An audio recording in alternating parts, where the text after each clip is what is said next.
Once upon a time, in a faraway land, lived a kind and gentle young woman named Ella, after her beloved mother passed away. Her father remarried a proud and cold-hearted woman who had 2 daughters of her own. When Ella's father also passed away, her stepmother's true nature was revealed. She and her daughters Anastasia and Rosella were jealous of Ella's charm and beauty. They forced her to become a servant in her own home, dressing her in rags and making her sleep by the fireplace. From the cinders that often covered her clothes, they cruelly nicknamed her Cinderella. Despite her hardships, Cinderella remained kind and hopeful. Her only friends were the little mice who lived in the walls and the birds who visited her windowsill. She shared her small meals with them and dreamed of a happier life. The king was throwing a grand ball in honor of his son, the prince, so that he might find a bride. Every eligible girl in the kingdom got an invite. Cinderella's stepsisters were ecstatic. They spent weeks preparing, ordering new gowns, and bossing Cinderella around more than ever. Cinderella, fetch my ribbons. Cinderella, polish my shoes. They would shriek. Cinderella worked tirelessly, helping them get ready, all while secretly hoping she might be able to go to Quay. She found an old gown that had belonged to her mother and, with the help of her little mice friends, began to fix it up. They added ribbons and beads, transforming it into a lovely dress. When the night of the ball arrived, Cinderella presented herself to her stepfamily, her eyes shining with hope. "I'm ready," she said softly.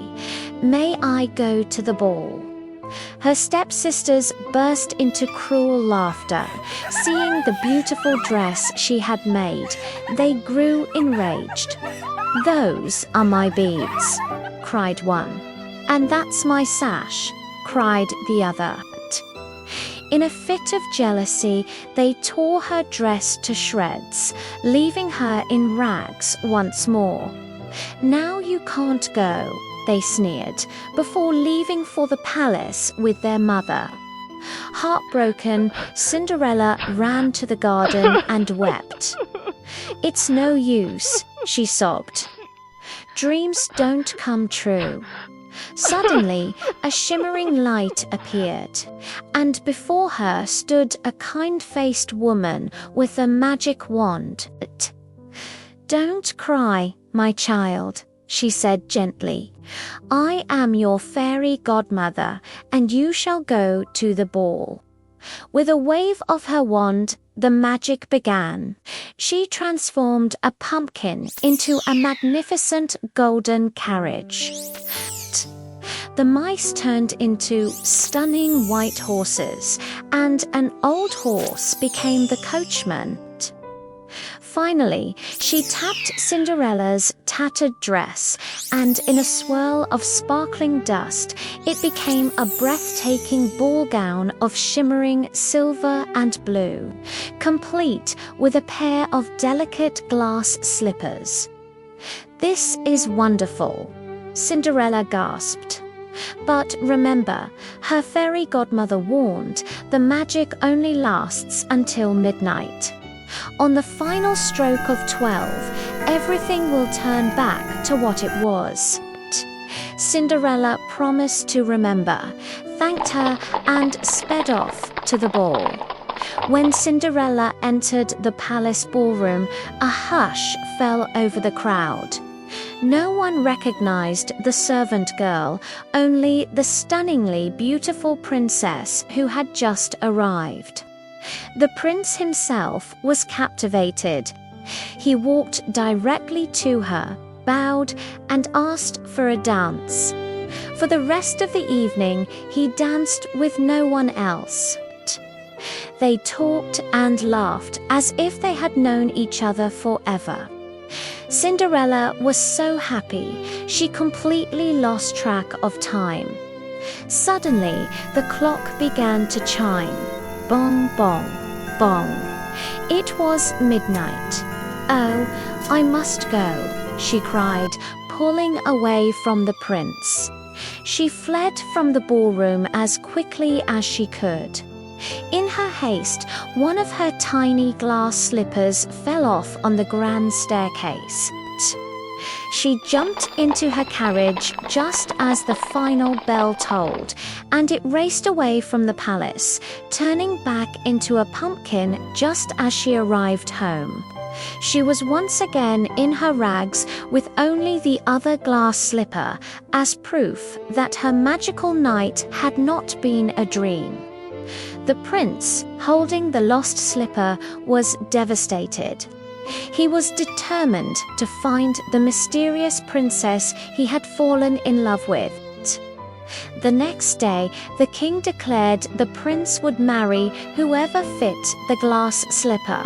The Grand Duke traveled throughout the kingdom from house to house, having every woman try it on. When the Duke arrived at Cinderella's home, the stepsisters tried desperately to squeeze their large feet into the tiny slipper, but it was no use. Her stepmother, realizing that Cinderella might be the mysterious girl, locked her in her attic room. But Cinderella's loyal mice friends found the key, unlocked the door, and she rushed downstairs just as the Duke was about to leave. "Please, may I try?" she asked. The wicked stepmother, in a final act of cruelty, tripped the footman carrying the slipper, and it shattered on the floor. All hope seemed lost.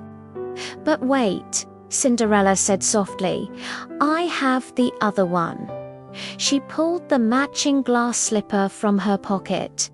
The Duke slid it onto her foot, and it fit perfectly. The stepmother and stepsisters could only stare in shock and horror. Cinderella was taken to the palace, where the prince recognized her at once, even in her simple clothes. He knew that her true beauty came from her kind heart.